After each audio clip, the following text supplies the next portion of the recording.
Absolutely not. Why would a low-level employee like you use paid leave to come to a luxury hotel like this? Don't mess with me. Approval for paid leave. That was just to keep you guessing, obviously. I never imagined you'd actually take time off to come here. This was the day I took my mother to a luxury hotel as a Mother's Day present. My arrogant boss was waiting for me at the hotel, yelling and looking down on me with disdain. But he doesn't know my mother is not just any ordinary woman, and that his life was about to take a turn for the worse. My name is Kevin. I grew up in a single-parent household after my parents divorced when I was young. From a young age, I noticed how busy my mother was, working hard to provide for us. As a kid left in daycare, I was always the last one to be picked up. "Hey, Mr. Johnson, where's my mom?" "Not here yet. She'll be a bit later." "Wanna play with blocks?" "I guess, but all my friends have gone home already." "Then let's build a big truck with the blocks together."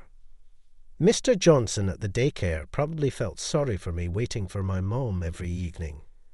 He always suggested fun activities to keep me entertained. Even in elementary school, life wasn't much different. Unlike daycare, which cared for me until 7:00 p.m., after-school programs only went until 6:00 p.m. and cost extra for extended hours. After 6:00 p.m., I would walk home alone on dark streets, watching other kids leave with their parents. Sometimes friends' parents worried about me and offered me a ride home, but it felt more miserable, and I hated them seeing my dark, empty house. So I would rush home alone. I never expressed my loneliness or frustration to my mother. Even as a child, I understood she was working hard. I had a vague sense of our financial struggles and debt, so I kept my feelings to myself, enduring the loneliness silently. As I got older, I turned to sports to distract myself from the loneliness. Sweating and focusing on sports helped me forget the unpleasantness. My childhood was a battle against this loneliness. Thanks to my mother's hard work, our living situation gradually improved. In high school, I was active in sports clubs and worked part-time on my days off. But it wasn't to earn living expenses. My mother's efforts meant it was just for pocket money.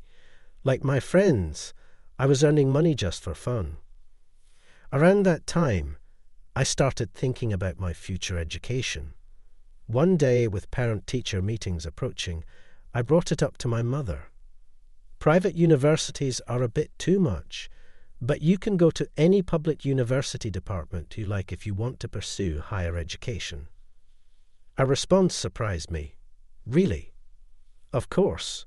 You've been through a lot. I want to let you study as much as you want." "Thanks, Mom. I'll go to college. I'll study hard and get into a public university, so don't worry." "Sorry, Kevin. Thank you." I researched universities that were affordable and within commuting distance from home and studied relentlessly. Balancing work and study was tough, but my mock exam results were promising.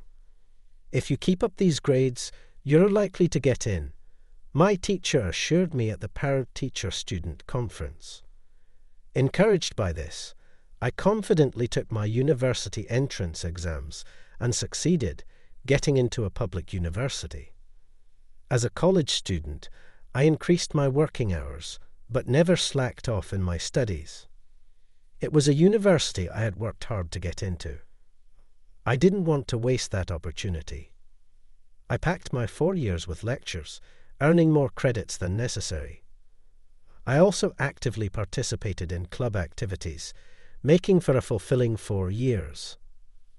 After graduation, I got a job in the textile industry. Textile work requires a delicate sensibility, but also the physical strength to handle heavy fabric rolls. Thanks to my sports background, I was pretty confident about my physical abilities. As for the delicate sensibility, That's something I'm still looking to polish. Sensibility is honed on the job. Don't worry, Michael from the sales department told me.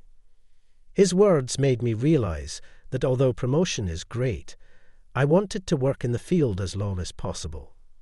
Once you climb the corporate ladder, you end up doing more paperwork and attending more meetings than actual field work. I shared this view with my peers. You're quite the unique one, they said. I wondered if most people prefer to climb the career ladder quickly and work comfortably in an office. It seemed I was a rare type. Under Michael's guidance, I worked hard, often meeting demanding requests from clients. Saying I dedicated most of my 20s to work wouldn't be an exaggeration. My life revolved around the company, awake or asleep. Then, one day, everything changed. Cancer? I hesitated to tell you, but being honest is better than causing unnecessary speculation. This is terrible, but it's early, so it's not an immediate threat. Michael had gathered us before work to disclose his cancer diagnosis. Discovered early, there was a chance of recovery and return, but at 55, he decided to take early retirement. I'm sorry to spring this on you so suddenly. I'll ensure a smooth transition and won't burden you further, he said. But are you really okay? Will you recover? There's no guarantee in medicine, but the chances are good with early detection. I won't be gone just yet. Make sure to visit me sometimes. Michael was overwhelmed. I couldn't help but cry, and Michael gently patted my back. Due to his illness, he quickly transitioned his responsibilities and left the workplace a few days later. His successor as department head was David. Hey, starting today, I'm the head of this department. I expect respect, everyone's cooperation with me in charge. Lax work won't be tolerated. Be prepared to work hard. His greeting conveyed a sense of unease, causing frowns among us. But David seemed oblivious. He was someone none of us expected to get promoted to a management position. To put it bluntly, he wasn't exactly known for his competence. But with Michael's sudden retirement, David, by virtue of seniority, unexpectedly landed the role. He disliked being told what to do, often begrudgingly agreeing to Michael's instructions. He was also known for lashing out at objects and yelling at juniors, not the kind of person you hear good things about. Until now, Michael had kept him in check, preventing any major issues. But now, with Michael gone and David promoted, there was virtually no one to stop him. Moreover, it seemed David didn't quite grasp that it's already the modern era. I'm heading out now. I was finishing up my day's work, ready to leave at the regular time. Hey, Kevin, it's still regular hours. Why are you leaving? David asked, genuinely puzzled. Well, it is the end of my shift, and I've finished today's work, so I'm heading home. What are you talking about? Just because you finished today's work doesn't mean you can just leave. There's always more to do. And you guys too, don't just talk about today's work. Keep looking ahead and keep working. That way, we can secure more contracts, which is only good for the company. Stay late as much as possible. Those who leave on time are incompetent. Work harder. David announced this proudly in front of everyone, leaving us all dumbstruck. Then, when a junior employee tried to take annual leave, "Hey, I heard you applied for an annual leave." "Ah, yes." "What are you thinking?" He confronted him sharply. "Well, everyone else is working hard. You think you can just take an annual leave? Don't mess around. If you have time to spare, work." "No, that day is for a family memorial service." "I've taken annual leaves before, and it was never an issue, so what?" "I'm the boss now. Forget everything that happened before. From now on, taking annual leave is not allowed." His excessively tyrannical behavior left everyone in the department bewildered. There was even this incident. Who arrives at the last minute like that? As a punishment, come an hour early tomorrow and clean the office. He dished out such senseless penalties. In another instance, we've met this month's target, but it's still not enough. Tomorrow is Saturday, but I'm calling a meeting, so everyone shows up at the usual time. He also ordered us to come in on a day off for a mysterious meeting. Each time, we all voiced our concerns, but David didn't care. It seemed he had been frustrated for a long time, unable to secure a higher position, and now, as a manager, he was taking out his frustrations on us. "Hey, Kevin, how's it going?" he said one day. "Good evening." "Well, as usual." "That's good, but at your age, still being just a regular employee, isn't that a bit incompetent? Bottom of the barrel at your age. It's pretty clear what your future holds, right?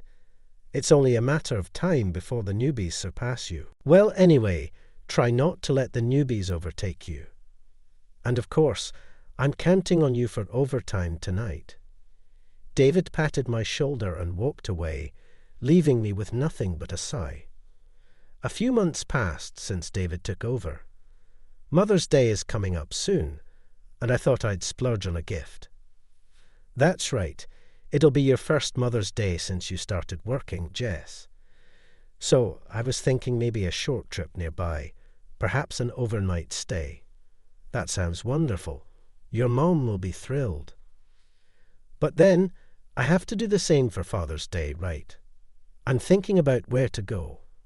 They both love hot springs, so maybe somewhere with hot springs." Hearing two female colleagues discuss this, I glanced at the calendar. Right, Mother's Day is coming up. Every year, I take my mom out for dinner, but maybe this year, I'll splurge on a luxury hotel for an overnight trip. That's what I was thinking. And as they say, strike while the iron is hot. Figuring that reservations for Mother's Day would fill up quickly, I quickly searched on my cell phone while having lunch. I made the reservation early. Then I returned to the office and immediately applied for a day off. Until the day of the trip, things were relatively calm. I was sure I'd be reprimanded for taking a day off. I was even prepared to be scolded in front of everyone. But surprisingly, nothing was said. In fact, my application was approved the next day, which left me astonished. "Kevin, you seem to be in good spirits lately. Something good will happen." "I don't think so, just the usual." "Well, that's good. Keep up the good work, as always." David was in too good of a mood, almost frighteningly so. "Well, as long as things continue peacefully, that's all that matters." But I couldn't shake the feeling of calm before a storm. Then came the day of the trip. In the morning, my mom and I enjoyed sightseeing around the hotel. "Well, can we really stay in a place like this?" "Yeah, I'll go check in now. Just wait here, thank you." While my mom excitedly explored the luxurious hotel, I went to the front desk to check in. But I stopped in my tracks when I saw someone who shouldn't be there. David. "Kevin, why are you here?" "David, what do you mean, why am I here? Why is a low-level employee like you using annual leave to come to a luxury hotel like this? Don't mess around." David grabbed me by the collar, began yelling. I was shocked and confused. "But you approved my annual leave request, didn't you?" I complained about that. Indeed, David had approved my annual leave for today. Why am I being yelled at now? And in a place like this? That was just to lead you on. I never thought you'd actually take the day off and come here. Lead me on? I don't understand what you mean. Are you kidding me? Ha! I'd like to see the face of a parent who raised such an incompetent person, who can't even understand their own position. What, the face of your parent? I want to see the face of the parent who raised such an incompetent person. David seemed to relish in saying such things. First of all, you don't even do unpaid overtime, and you seem to have no ambition for promotion, staying a regular employee forever. What's wrong with you? Don't you want to get promoted? If you work overtime every day, show some determination and grit. Otherwise, the higher-ups won't value you. Well, you might not understand what I'm saying, being incompetent and all. Sorry for speaking about complex things. He kept ranting whatever he wanted. Feeling the painful stares of those around me, I knew I had to do something about this situation. Hearing the commotion, my mother walked over, realizing something. I turned back to face David. David, what are you saying? Here is my mother. Saying that, I stepped aside to let my mother forward, causing David to freeze in shock. What? Why are you here? Well, hello. I suppose this is our first meeting outside the office, isn't it? Why? What does this mean? Oh, you know who I am. I assumed I was quite unknown within the company, as we rarely meet. No way, not knowing our chairman's face. That's impossible. Well, I'm flattered. Yes, my mother is chairman of our company. Apparently, David knew of her but was unaware of our family relationship. David was completely intimidated in the presence of my mother. So, David, I've heard everything. My son seems to be under your care. However, your assertions are exactly as my son described. Oh, well, that annual leave is legitimate, right of employees. You have no business to reprimand for that. And what about this unpaid overtime? Overtime for promotion? Which era are you living in? Listen, work isn't about blindly putting in hours. It's most important to do it efficiently. Without proper balance, you can't perform well as a professional. I assumed you understood that, but maybe I was wrong. My mother, with a fixed smile, at David completely cowed. Well, that's enough. I'm not here for work, but for leisure. I don't have the time to spare on you. Chairman, do you have something more for us? Any other business? Yikes, no, nothing good. I'll inform you of your consequences later. Be prepared for that, Kevin. Let's go. Yes, I said. Seeing my mother so livid after a long time, I couldn't help but break into a cold sweat. Careful not to aggravate her further, I thought. I responded and walked past David, glancing at his face as we passed. I saw a man utterly crushed by despair. After that, my mother and I enjoyed our trip immensely and returned home very satisfied. The day after next, when I went back to work, David's seat was no longer in the sales department. It seemed that my mother had called HR from our trip. David's unreasonable treatment of his subordinates came to delight HR. They had already deemed him unfit for the managerial role, considering him just a stopgap until a more suitable person was hired. Of course, had he performed well, he could have kept his position, but his conduct had sealed his fate. It seemed that David had mistakenly believed he earned his position through his own merit when, in reality, it was more of a fluke. This misperception led to his tyrannical behavior, resulting in an immediate transfer. He was transferred to the logistics department, a place so hot it makes you sweat like a waterfall, where physical strength is essential. The nature of the work there meant it was mostly populated by young, physically strong men, making it a somewhat sweaty environment. David to that logistics department. I doubt he'll be able to keep up. He's probably aiming for voluntary resignation. Well, considering what he's done, it's a fitting consequence. Anyway, with him gone, we can work more efficiently again, which is a relief. Yes, no more unnecessary overtime or working on holidays. It seems we're heading back to a peaceful work environment. Everyone gossiped, but no one truly seemed worried about David. He was probably feeling marginalized now, sweating profusely in the logistics department. I didn't feel a shred of sympathy for him. In the sales department, the position of the next department head was left vacant for a while, and the manager, Steve, temporarily took on the role. We made a mistake with an interim personal decision, thinking it was just for a short while. I apologize for the great inconvenience caused to everyone.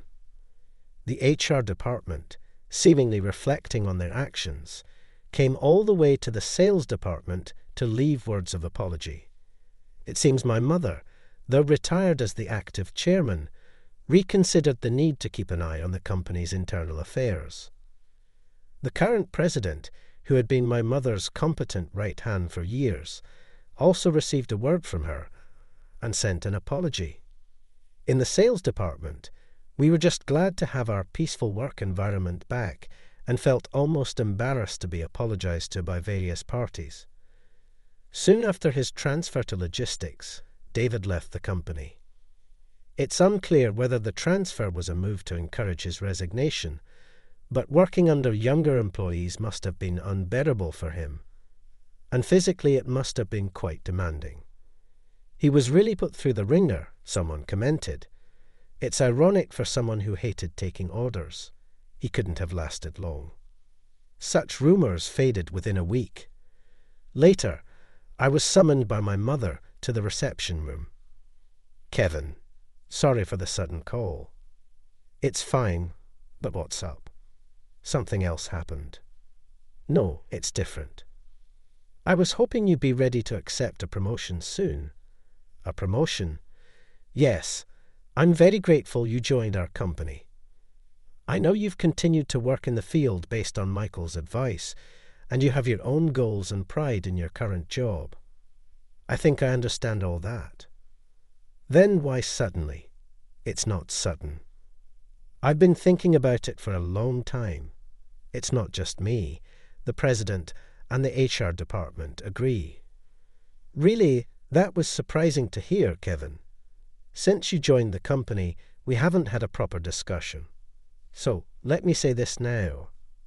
I hope, if possible, you can work towards becoming the next president of the company." "That is certainly. Since I joined the company you founded, I've thought about it eventually, but I still have so much to learn, and I still want to be out in the field." "I understand. But our company's work isn't just about being in the field. Certainly, there are things you can't understand and experience unless you're on site. However, there are also things you can only understand and learn by being in a leadership position, directing others." I understood what my mom was saying. I felt the same way when I first joined the company. I was fully intent on eventually taking over as president. However, after working in the textile industry for 10 years, I grew increasingly anxious about whether I could handle such a big responsibility. I told my mom, "Please let me think about it." I called Michael on the weekend.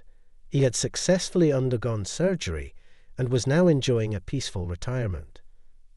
"I haven't been in touch for a while," I said. "It's been a long time." I discussed the recent events and my mom's proposal with Michael. Honestly, I'm more anxious than confident right now. I worry that standing at the top in this state of mind will only make everyone else uneasy, I confessed.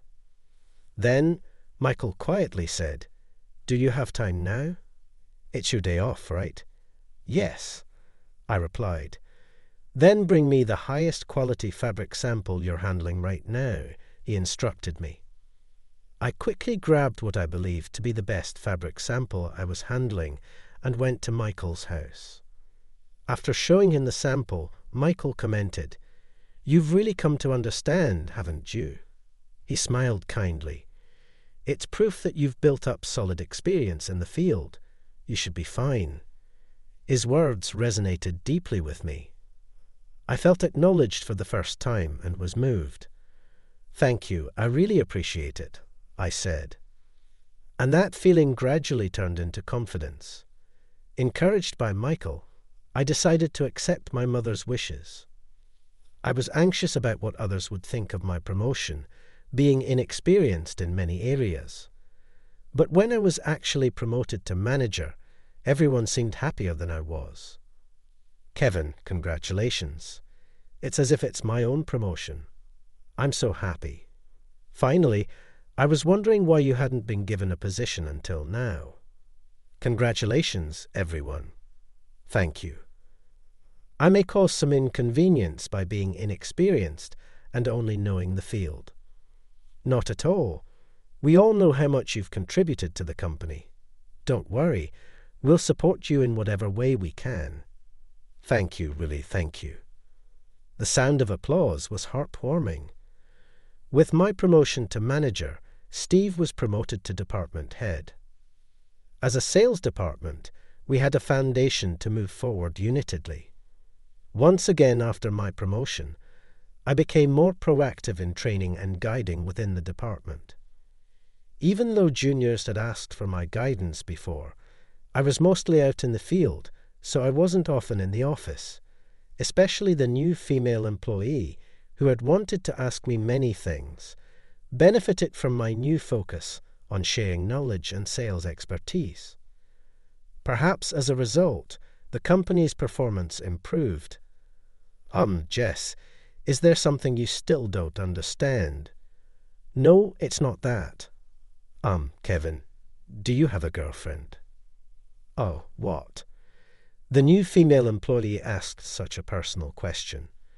Looks like spring has finally come for Kevin. Others teased me. I spent several years living through such days. I was promoted to department head, recognized for my achievement as a manager. At first, I was filled with anxiety about my new role, but now I am fully resolved to take over as president when the time comes. This is all thanks to my mother, who showed me the value of hard work from a young age, Michael, whom I respect, and everyone at the company who has supported me. Their encouragement has built my confidence and contributed to the company's growth.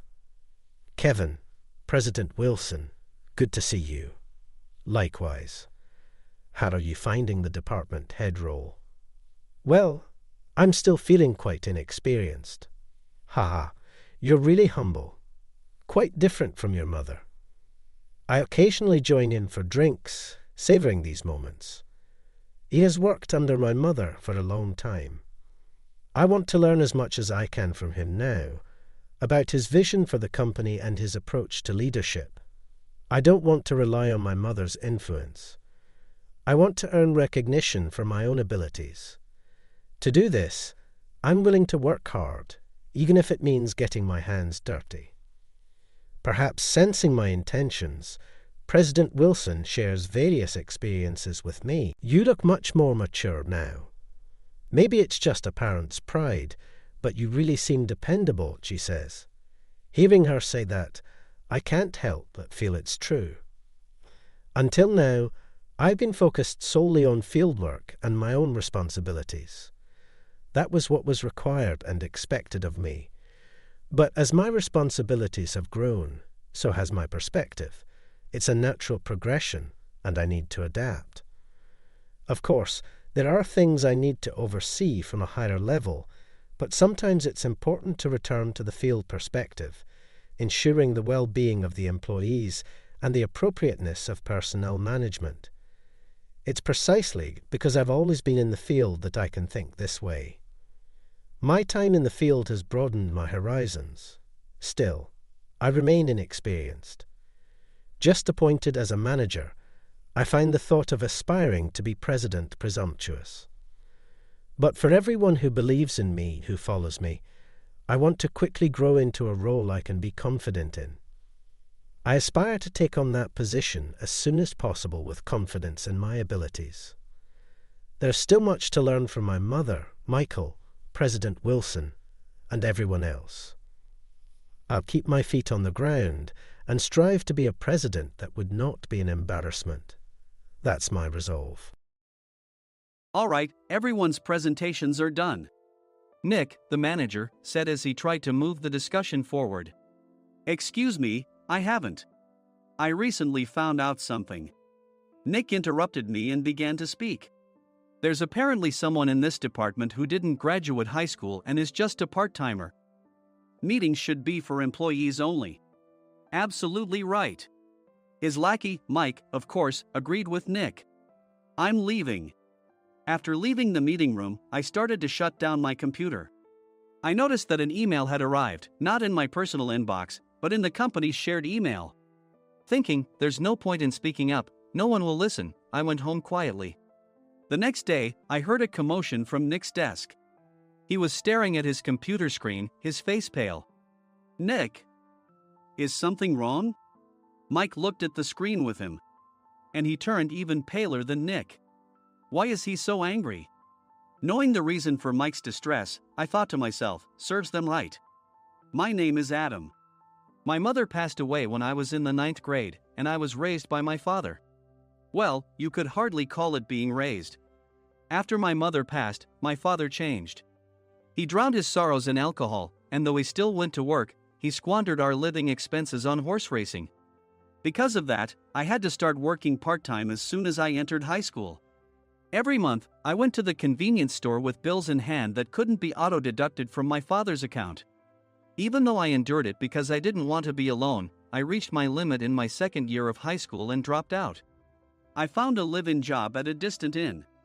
Thank you for everything. The day I left home, my father, still staring at the TV, spoke. Take care. That was our last conversation.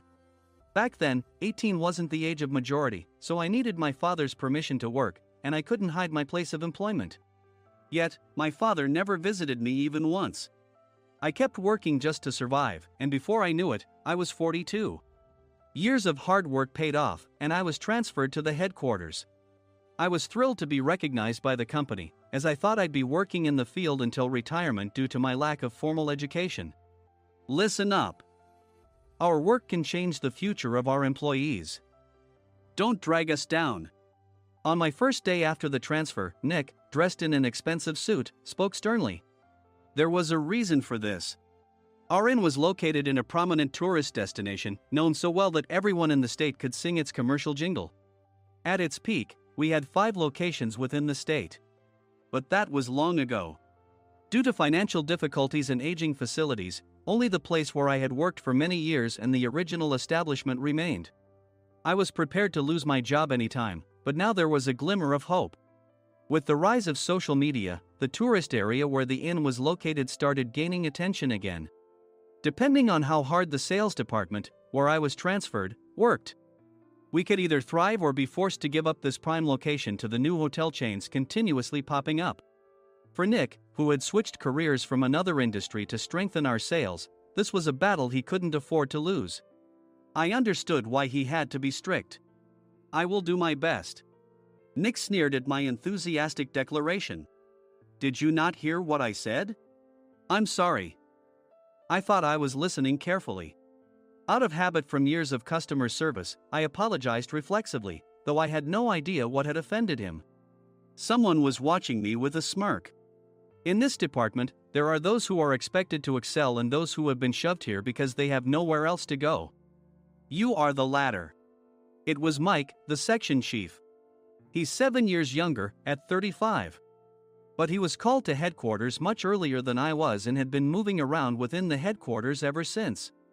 I'm not jealous, but I can't accept that he's my boss. Graduating from a prestigious university, he has an unusually high pride and caused many problems as a newbie, making things very difficult for me when I was the front desk leader. When I found out Mike was transferred to the sales department a month before me, I was disheartened. Mike is right. With just a middle school diploma, there's not much you can do. Don't even think about achieving results. As if I didn't exist, Nick remarked, I'm thirsty. Mike eagerly ran to the coffee maker. It seems Mike is Nick's lackey. I regretted being happy about my transfer to headquarters, wishing I had stayed on site forever. Send a direct mail to every company on this list by the end of the day. Nick only assigned me tasks that even a new graduate could handle. What? There are over 1,000 companies. You want me to send to all of them by today? Yes, if you and your fellow misfits split the work, even those with nowhere else to go should finish by today. I glanced at the employees typing away expressionlessly. They were worn out from customer service, only thinking about leaving on time, or were women reassigned after having children. With zero motivation for work. Even Sam, a new graduate from the same university as Mike, who was supposed to be among the expected achievers, had no enthusiasm for the job. Having joined the company wanting to do customer service. I don't care what they say, I plan to quit anytime, he said. Only Nick and Mike were highly motivated, making all the decisions between the two of them. I originally only wanted to work at the inn to survive and had no particular attachment to this job. I swallowed my words, thinking I had no right to reprimand them. About a month after the transfer, Nick told us with a frustrated look. To commemorate the 50th anniversary, we've decided to create a plan exclusive for one group per day. Originally, Mike and I were supposed to come up with it, but our president, Mr. Thompson, insists on hearing everyone's opinions. So, you all get a chance. As Nick explained, Mike began handing out prints.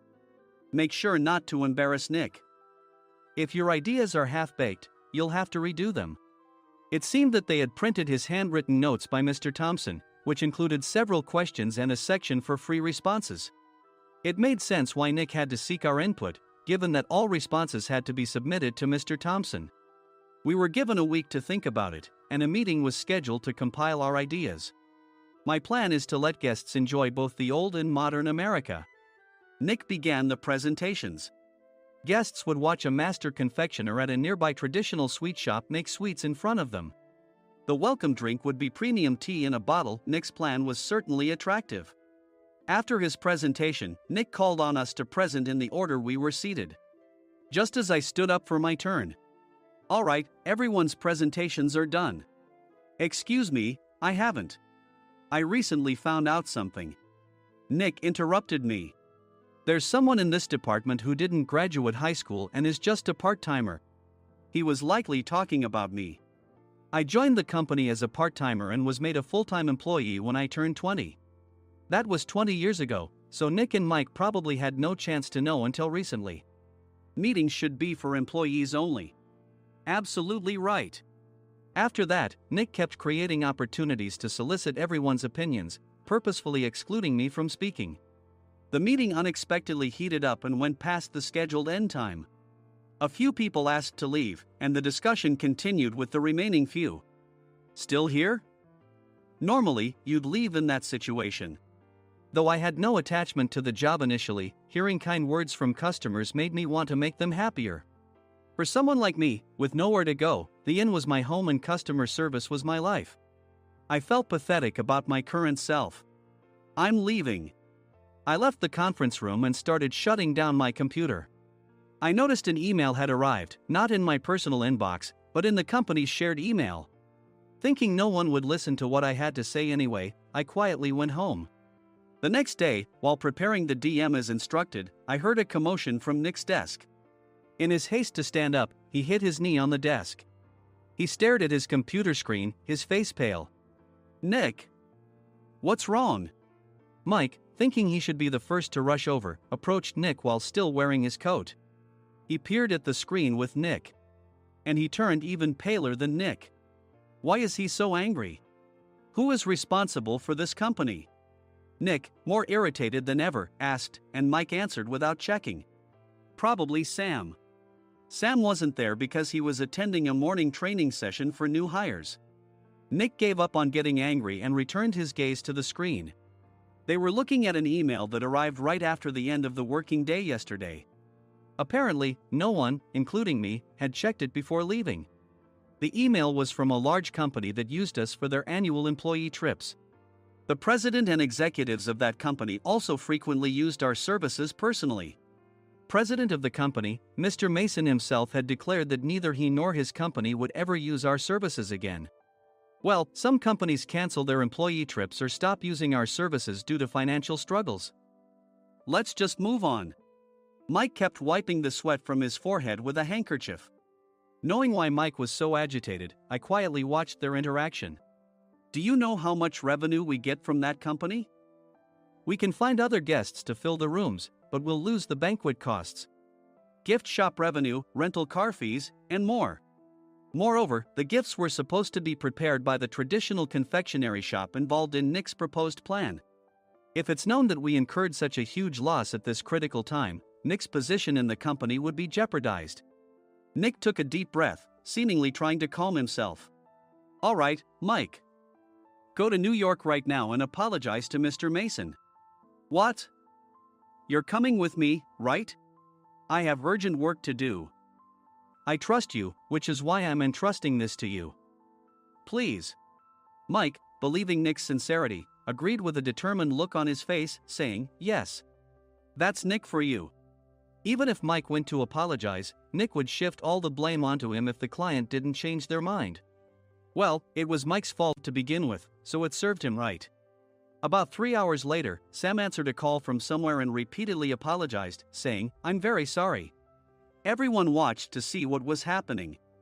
After ending the call, he informed Nick with a weary tone. When Mike arrived at the client's company, he only made things worse, further infuriating Mr. Mason. He was demanding, get his boss here immediately. It was no wonder Sam was exhausted, dealing with such a call right after returning from training. What is that idiot doing? All right, Adam, you're coming with me. If sacrificing Mike didn't work, then I must be next. Normally, I'd want to refuse at all costs, but I saw an opportunity in this situation. If I can be of assistance, I'd be happy to join you. I obediently followed Nick, and we flew to New York. When we introduced ourselves at the reception, it became clear how serious the situation was, as the receptionist personally escorted us to the president's office. Angry voices leaked through the door, making both Nick and me uneasy. Excuse me. I'm Nick, the supervisor. I understand my subordinate has caused you trouble, and I deeply apologize. Nick, with his experience in the corporate world, knew enough to offer an apology before excuses. However, his customer service skills left much to be desired.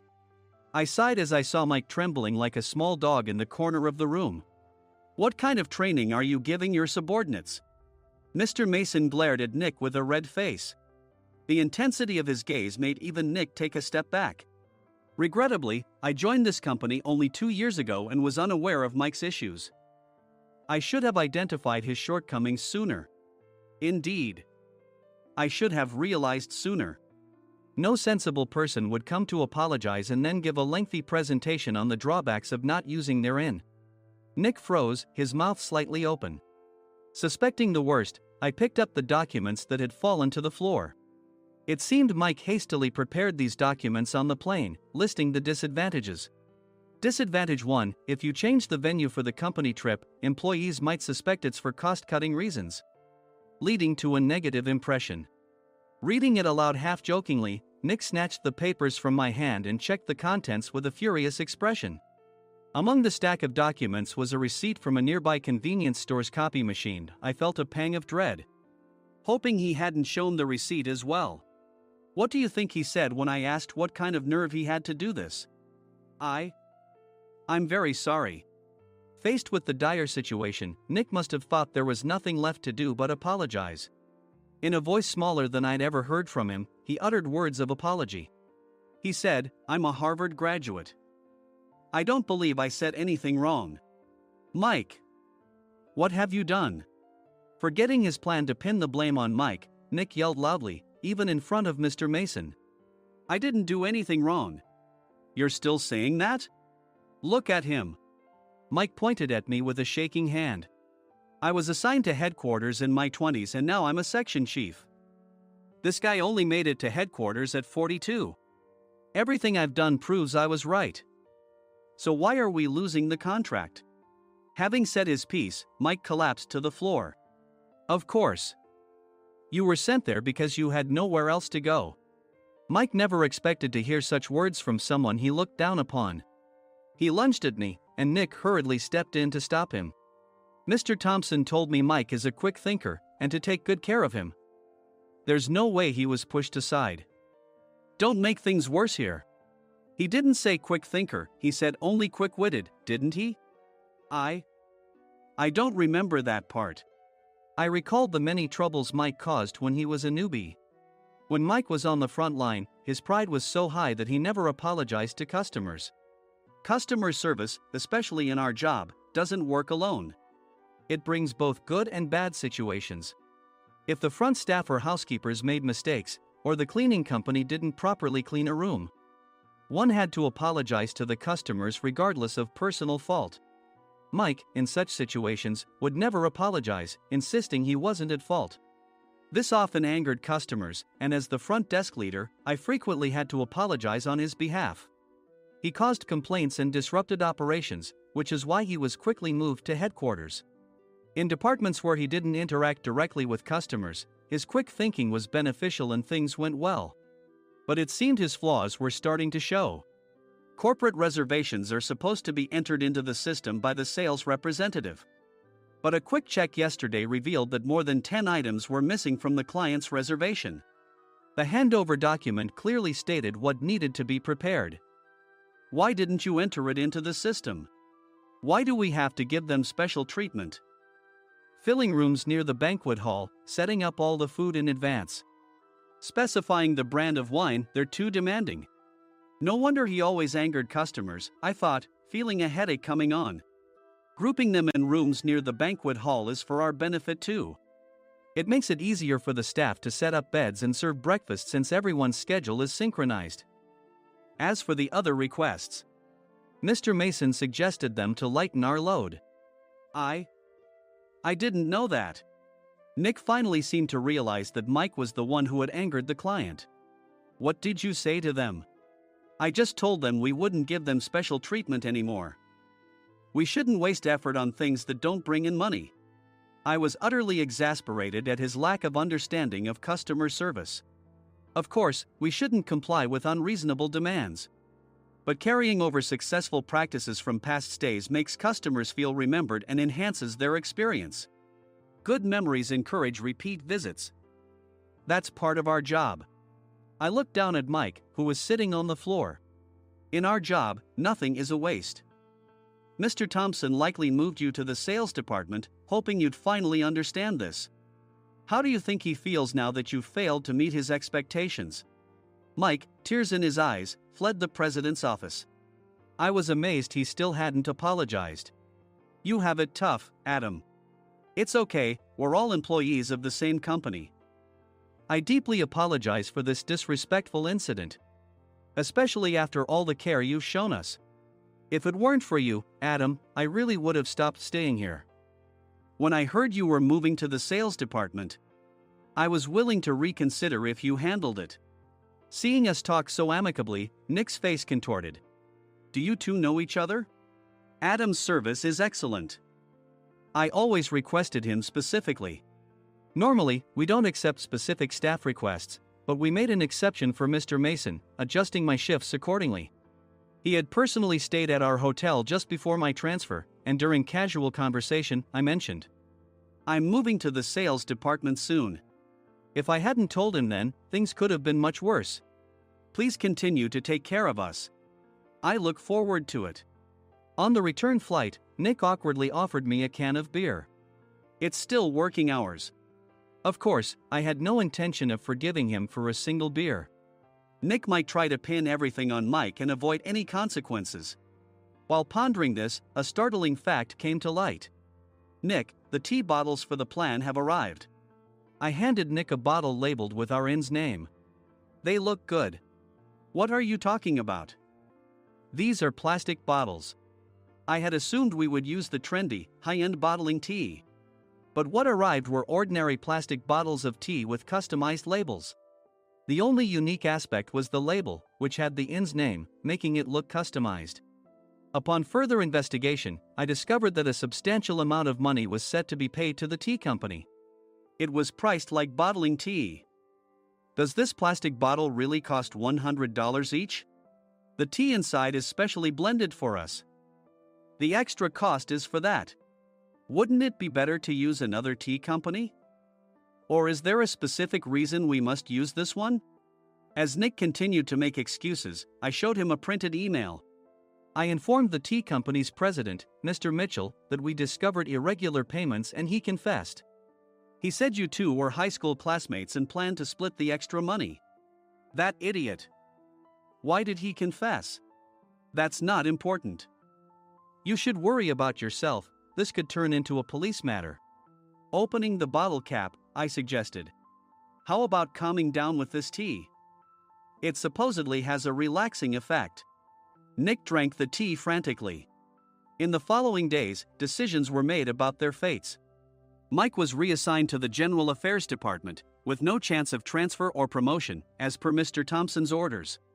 As for Nick, since the payment to the tea company hadn't yet been made, he narrowly avoided legal trouble. Instead, he was encouraged to leave the company, and to avoid further complications, Nick submitted his resignation. Rumor has it that connections between HR departments have made it difficult for him to find new employment. Even though it was good to have those two gone, something unexpected happened in the sales department. Everyone became motivated and united in refining the 50th anniversary plan. In the end, my plan was adopted. We collaborated with the Tourist Information Center to provide personalized guides. The plan, tailored to the number of guests, was truly special for the 50th anniversary. Hey, is Adam's family coming to stay? I immediately booked that special plan for my family. Sam noticed it on the reservation list and quickly picked up on it. Yes, I'm inviting my father. That's great. I might invite my parents too. I lacked the courage to face my father just as Adam. But here, with the confidence Mr. Mason praised, I felt ready. The 50th anniversary plan was a perfect opportunity to reconnect with my father. I hoped to bring back the days when we could laugh together as we once did.